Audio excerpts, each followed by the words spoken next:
На неделе общественность отметила 80-летие народного артиста СССР Болота Шамшиева. В Национальной библиотеке состоялась презентация его романа «Кожомкул. Храброе сердце». А в Доме кино собрались представители интеллигенции и рассказали о творчестве Шамшиева, вспоминая о том времени в середине 60-х годов, которое зарубежная кинокритика назвала «кыргызским чудом». В последние годы жизни Шамшиеву не удавалось запуститься собственным фильмом, так как у него были конфликты как с новым поколением кинодеятелей, так и с руководством страны. Поэтому ему пришлось писать кинороманы, которые стали настоящими научными исследованиями. Прозвучали даже слова, что всех 5 предыдущих президентов страны надо бы судить за то, что они не дали снимать кино Шамшиеву.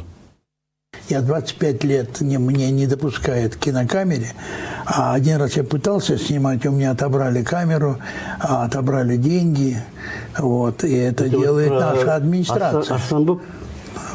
Да, призрак Орехового леса. Натуральным образом отняли камеру, отняли деньги.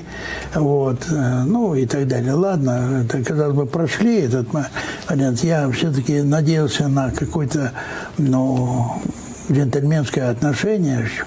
Мне не надо, чтобы меня приглашали чай пить, но чтобы мне дали возможность работать. Потому что это факт о том, что у меня есть свой зритель. У меня многие люди встречают на улице и спрашивают у меня: Болот Ильич, почему вы не снимаете?